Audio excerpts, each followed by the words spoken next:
Welcome back to Get to the Point with Miranda Burke. With us today, we have our Managing Director and President of North America, Tom Rosinski. What we're going to be diving into today is how SNP is driving S/4HANA success. So Tom, why don't you tell me what's happening out there in the market? Well, good to see you again, Miranda. And what we're seeing, it's been a slow process for companies to really want to go to S4. So, you'll see this from Gartner, you'll see this from SAP itself, Forrester, a lot of brand new implementations, but not as many that are migrating their ECC systems or 4.6C systems up to S4 yet. So slowly you're starting to see that. This quarter alone here in North America, we're seeing about 10 different companies talking to us about doing S4 migrations. Some are looking at brownfield, some are doing greenfield, and then doing our bluefield, which fits right nicely in between both of those. So we're seeing that. And one thing a lot of people didn't know until we explained this to them, globally, we've done over 400 of these S4 migrations. So market-wise, North America is behind the rest of the world. So a lot of companies in Europe have already done this. We're picking up speed here, but that's what's happening in the market right now. Can you elaborate, what are the key drivers for S4 projects from your point of view? Well, I think the first one, and it's sort of proven out, it's risk mitigation.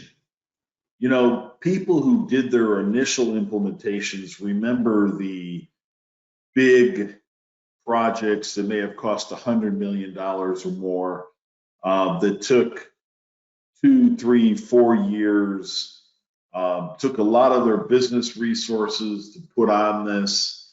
So there were a lot of costs, both from, people within the company, et cetera.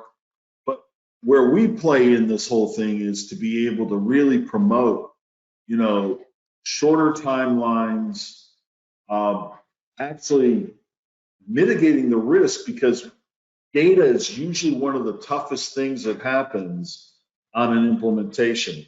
So moving data from an ECC system to S4, that's where all the risk is, because lots of data issues happen, a lot of other things happen in the process. So what we have to do is manage that.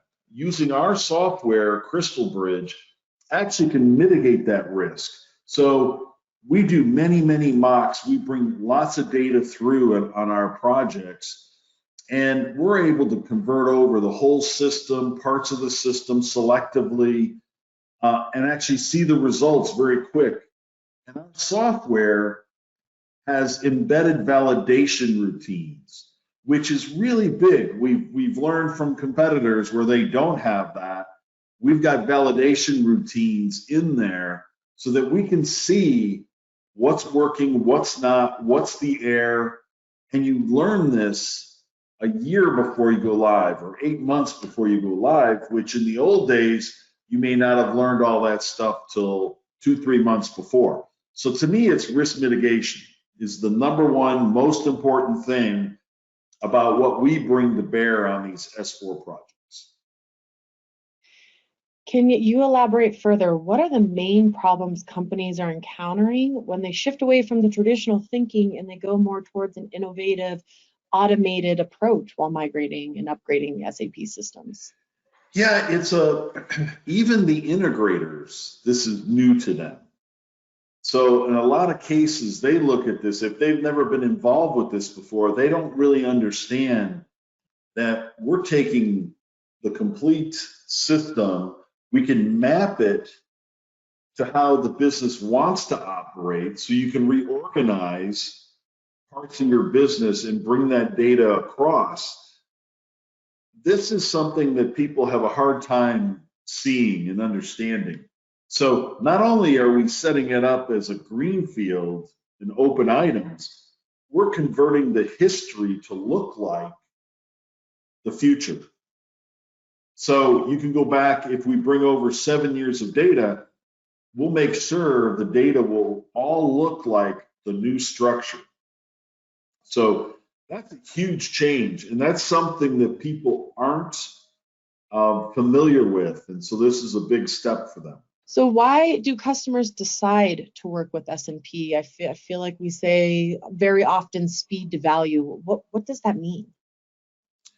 Yeah, and speed to value really comes down to, it's sometimes very hard to justify an S4 project in a business case. If you're just trying to do something technical, it's very, very difficult to get that through and get people to really get the dollar values in your business case to say how I justify the program. Part of it is you've got to look at other areas, what things you have not innovated or changed in 20 years that you really need to. So it doesn't mean you have to change everything. You can go through, and let's say you want to change how you did sales and distribution or order to cash. And so you want to change that process, how you're organized, how you're doing things to be much more customer facing and much easier to work with. Well, this is the time to do it. So, these kind of changes have to happen. But in a manufacturing space, companies don't have to change what they're doing today. Unless there's some big items that they really do need to change, maybe have better planning systems. But really from an execution standpoint, usually those are pretty solid. So a lot of people want to bring that over. And in the finance area, you have to get up to new GL, Universal Journal. A lot of these changes, people have to get off of special ledger and you got to move it into Universal Journal. So, we're able to help people do that. And if you go out in the market, you're not going to see a lot of companies who figured out how to do this. We're doing this with some of the biggest companies in the world. So that's what's happening out there, and that's the speed to value part. Because if you don't know how to do that, I mean, how can you justify doing the project? So that's what we're seeing. Yeah, exactly. And how are you having these conversations with customers that face multiple projects that need to happen at the same time? What are you hearing from customers out there? Well, it's interesting because we work a lot with our SI partners. We even have to educate them on this. So a lot of times they're even thinking they have to do all these projects individually up front, and that's not true. So in an integrated approach, we can convert over to business partners. We can do all of the new GL Universal Journal conversions. We can take you from WM to EWM. So you can do those all as part of the project. And you don't have to change the rest of your system. You can pick those areas that have the biggest change now that you want to do, and then you can go live with S4 with those changes, and then you can kick off a separate, almost re-engineering area and process for maybe order to cash and maybe manufacturing if you see some new functionality you want to take advantage of. So that's how we're seeing this right now. So companies look at this, we spend time educating companies, but we're also educating the partners because it goes hand in hand. So we will jointly work with our partners to help a customer understand what's the art of the possible. And, it's been pretty exciting. We have a lot of examples of implementations in less than 12 months. In the old days, you cut over, your hypercare has lots of errors. It takes time to get through all of the data errors. We have go lives that happen that have less than 5 errors. And that really, again, it's back to that risk mitigation, and it's really delivering value to the customer. So how does SNP, with our support for SAP upgrades, relate to our mantra, right data, right place, right time? Right. So for us, it's the timeliness of bringing that data over. So in a lot of our S4 implementations, we'll either do 3 or 4 mocks of bringing the whole data set over. So think about this. In the old days, you always wish you could do something like this before you did your first integration test of any new processes and how that all will work or changes to the data. But here, we load up the whole suite of data in the first mock. People can go off, they can run all the transactions, they can see what's broken, what's working, what's not. So to me, that's part of the right place, right time. People are seeing that data earlier. So you're not seeing it at the the 11th hour before you're going live.